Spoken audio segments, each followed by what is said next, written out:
Now, last time, if you recall, we ended with the concept of Sophia, or wisdom, which was so important to the ancient Greeks. They had come to believe that the wisest man was the best man, and that his wisdom could be taught even to the poorest, even to the humblest among them. Now, these days, of course, it's sometimes hard to understand why the Greeks made such a lot of fuss about things of this nature. In fact, our modern view of philosophy in general is that it is abstract and divorced from the real world. But the Greeks had to conquer their wisdom bit by bit, and they found it fascinating as they ascertained it, precisely because it helped them make better sense of the world they lived in. So they did the hard work for us, and their thoughts about nature and reality and God have so profoundly influenced us that we now take them for granted. But in ancient Greece, it was all very new. As the 5th century before Christ ended, a group of philosophers called the Sophists appeared. The word sophiste means either one who makes wise or possibly one who deals in wisdom. And so these itinerant teachers and lecturers crisscrossed the country, making their living by trading in Sophia. Some of them were good teachers, some of them were not, and a lot of their wisdom came down to teaching quickness of wit in argument, so their students could win a case in court or make points in a political debate. Many sophists were regarded as too clever by half, and critical and subversive, because they were prepared to follow an argument wherever it might lead them. When you go all out after truth, you cannot tell in advance that the truth will be what society would like it to be. The sophist Thrasymachus, for instance, argued that rulers and governments make laws to their own advantage, and that there's no justice except in the interests of the stronger. Another sophist, Callicles, argued that institutions and moral precepts were established not by gods, but by men like these as a matter of convenience. At least this is what Plato says Callicles and other sophists taught. Plato was an Athenian born around 427 BC. Among other things, he founded a school of philosophy called the Academy, which evolved into the first real university. This is a Roman mosaic of one of his classes. But Plato is best known for writing a number of dialogues in which philosophical questions were discussed. Because he was a conservative spirit, Plato sometimes made the sophists out to be more subversive than they were. Was particularly disturbed by their argument that man is the measure of all things, and that man has no way of knowing whether the gods really exist. But conservative as Plato was, he too was going to subvert old ideas simply by teaching that men had to use their own brains and come to conclusions based on observation and reasoning. This, after all, was what his teacher Socrates had taught him. Socrates, whom Plato loved, was probably the most notorious of the sophists, even though he himself didn't want to be considered one and never accepted pay for his teaching, as the sophists did. Socrates' favorite pastime was to argue with fellow Athenians and sting them out of their conventions and accepted ideas. Socrates questioned everything ordinary people took for granted or preferred to leave unquestioned. Above all, he questioned some of the gods that his countrymen believed in. Greek art is filled with images of gods who kidnap and lie and steal and cheat and murder unjustly and who commit adultery. If these things were bad in a man, how could they be good in a god? And so Socrates said, better listen to your conscience, listen to the inner voice that tells you what is truly right. And if you don't know, keep asking questions of yourself and others until you find out. Now, this kind of free-thinking approach was particularly disturbing to Athenians at the time because of what was happening to their city. Athens was at war, and the war was going badly. By the middle of the 5th century BC, Athens had become an empire with its member states circling the Aegean Sea, and this expansion led her into a series of wars, culminating in the Great Peloponnesian War, the war between Athens and the states of the Peloponnesus to the south of it. In 431 BC, Athens was attacked by Sparta, her neighbor, and achieved a standoff. But instead of stopping there, she pursued an aggressive war of expansion in Sicily that led to a catastrophic defeat in 413 BC, in which she lost some 200 ships, 4,500 of her own men, and 10 times as many of her subjects and allies. And yet the fighting continued for another decade. Here's how the historian Thucydides, who actually fought in the war, described it. The Peloponnesian War was a protracted struggle and attended by calamities such as Hellas had never known within a like period of time. Never were so many cities captured and depopulated, some by barbarians, others by Hellenes themselves fighting against one another, and several of them after their capture were repeopled by strangers. Never were exile and slaughter more frequent, whether in the war or brought about by civil strife. This endless and bloody war triggered rebellions throughout the Athenian Empire until Athens was finally defeated in 404 BC. In that year, Athens was forced to surrender unconditionally to Sparta, and its city walls were demolished as a symbol of total defeat.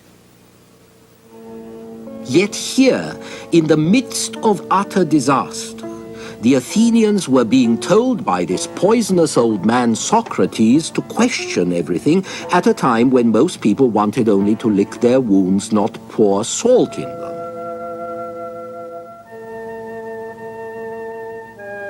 And so after being barely tolerated for decades as an eccentric nuisance, Socrates was put on trial in 399 BC on specific charges of impiety and for corrupting the young, but actually for asking too many unpleasant questions in a time of crisis.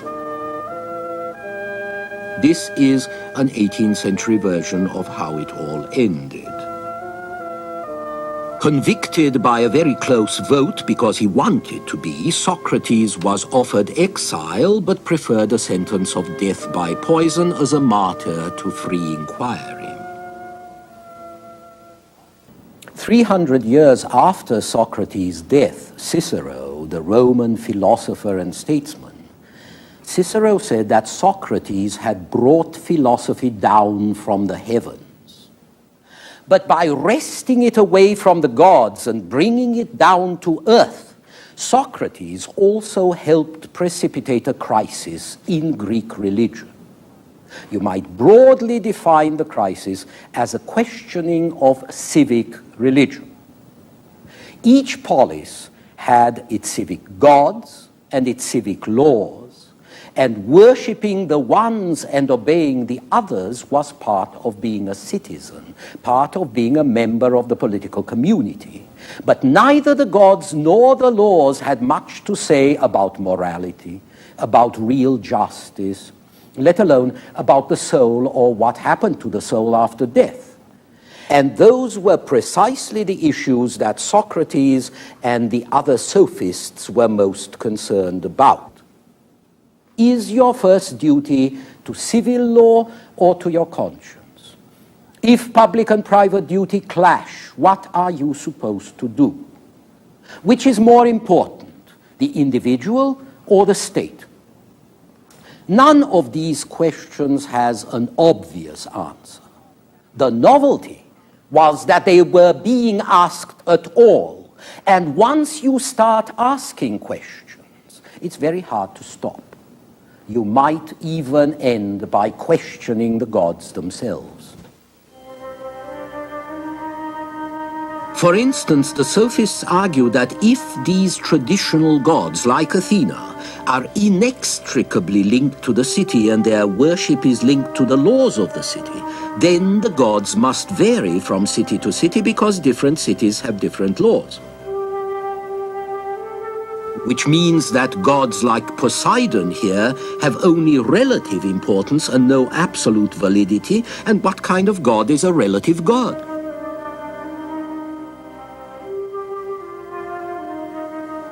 As the philosopher Xenophanes said, mortals suppose that the gods are born and that they have voices and bodies and clothes like humans, but if oxen or horses or lions had hands and could draw with their hands and paint pictures as men do, they would portray their gods as having bodies like their own. Horses would portray them as horses, oxen like oxen. Ethiopians have gods with snub noses and black hair. Thracians have gods with grey eyes and red hair. Furthermore, you only had to look around in the streets to see that bad men prospered and good men sometimes suffered unjustly, so that either everything is a matter of luck and there are no gods, or else the gods are stupid, nasty, and unjust, with a very twisted sense of humor. Every Greek knew that the gods particularly enjoyed imposing tests on innocent sufferers like Oedipus here, who after being abandoned at birth was set up by the gods to kill his father and then marry his mother. How can you respect unjust gods? All you can do is bribe them or appease them with sacrifices or prayers, but even that doesn't seem to work very well. As a young man in one of Plato's dialogues concludes, either there are no gods, or if there are, they take no care of men.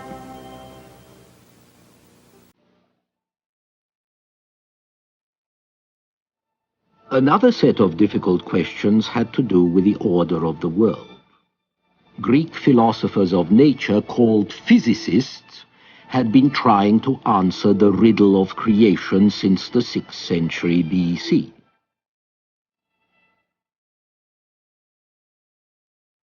Fish, said the philosopher Anaximander, are the ancestors of human beings who originated in water and evolved through several stages.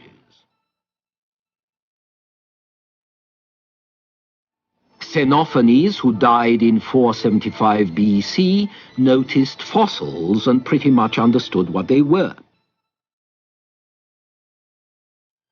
And there were other attempts to develop a scientific approach to knowledge. Hippocrates, who founded a medical school, applied the new approach to what was called then the sacred disease, the common term for epilepsy. I do not believe that the sacred disease is any more divine or sacred than any other disease, but on the contrary, has specific characteristics and a definite cause. It's my opinion that those who first called this disease sacred were the sort of people we call witch doctors, faith healers, quacks, or charlatans. If the patient be cured, their reputation for cleverness is enhanced. If he dies, they can excuse themselves by explaining that the gods are to blame. At the same time, mathematicians like Thales borrowed geometry, arithmetic, and astronomy from the Babylonians and Egyptians and improved on them. They found that the application of geometrical rules could help to locate ships at sea and stars in the heavens, and help to divide sundials more accurately. Thales himself predicted the eclipse of 585 BC. He accompanied King Croesus of Lydia as his military engineer and advisor, and he diverted a river. Other 6th century engineers at Samos used geometry to plan a tunnel 1/3 of a mile long, which conveyed water through a mountain. But even if the applications of the new sciences could be very practical, the discoveries had been made in pursuit of higher ends. The Greek philosophers thought that the universal truths of mathematics could reveal an immutable, eternal reality behind the passing drama of everyday life. They believed that geometry could provide a model of timeless nature, just as a pyramid was supposed to do. Plato suggested that the truths of geometry were not reasoned deductions from experiment, from figures that people drew or constructed, but that they were ideal memories, memories of the properties of ideal geometrical shapes that existed in some timeless realm which reason could barely apprehend. And Plato argued further that there was an eternal world of ideas, prototypes of the debased reflections of things that we glimpse here on earth. This theory, that we do not experience reality in the so-called real world, but only its dim shadow, this theory has haunted philosophy ever since.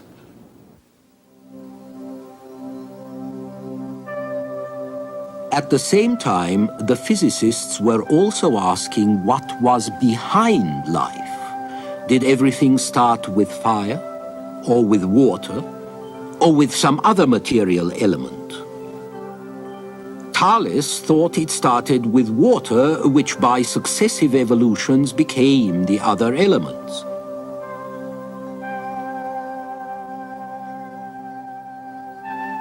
Anaximander, on the other hand, thought it started with a spiritual force, nous, or the mind, whose action on matter produced both movement and order.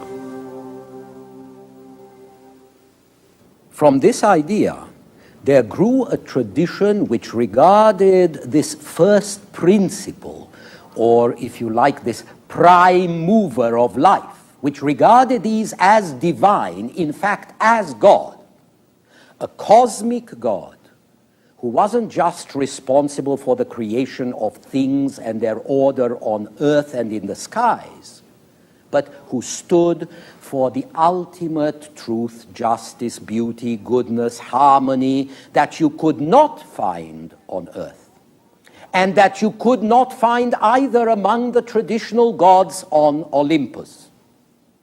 This sort of transcendent God was rather abstract and hard to imagine, and so Plato tried to produce a more accessible version. He began with the view that ideal reality is perfect because it is immutable and changing. The objects that we see all around us, on the other hand, are inferior because they change all the time. A perfect object would not need to change precisely because it was perfect. There was one kind of visible object, however, that was not inferior, and that was the heavenly bodies. They change, but they always change in the same way. Their movement is always constant.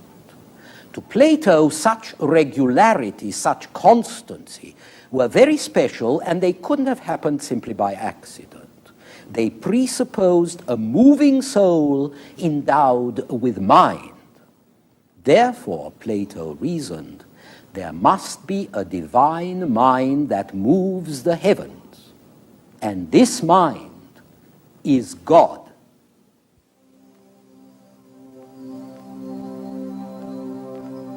At the same time, the traditional city gods like Athena and the civic religion were declining. That's because as the poleis themselves were declining during and after the Peloponnesian War, they were losing their autonomy, becoming part of bigger states which told them what to do. And as the poleis civic religions lost their hold, at least over the elite, the Platonic religion of a cosmic God kept increasing in influence. Plato, in his dialogue Timaeus, suggested that the human soul was akin to the soul of the stars. We come from the stars, he argued, and after death we return to them, to the celestial city of the stars. It was a very attractive idea, and one which also had worldly implications.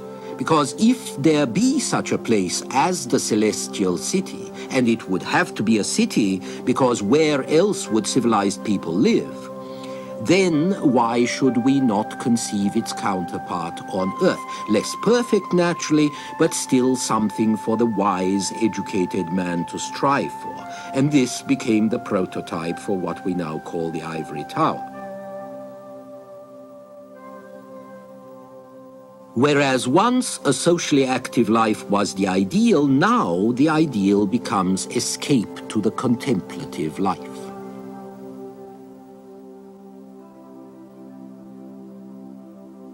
As the 4th century BC ends, Aristotle, as depicted in this Roman fresco, follows Plato in pointing to the value of the theoretical and celebrating the life of study that the philosopher and the scholar enjoy, the meditation on eternal things. By the time of Aristotle, who died in 322 BC, Philip of Macedon and his son Alexander had totally ended the autonomy of the Greek poleis. The earthly city no longer offered the kind of noble aim which a wise man might live for. And so the sage took refuge in the heavenly city. This is where he would find consolation and strength to bring the movements of the soul into harmony with the movements of the heavens. And so, the disillusioned citizens of Athens tried to make their escape towards the city of the sky. This religion of cosmic forces and the cosmic God was going to become part of the Greek paideia, the intellectual equipment that everyone who aspired to be educated had to have in the Hellenistic world of the 3rd century BC and after. So long after the 3rd century BC, in effect, that it is still with us today.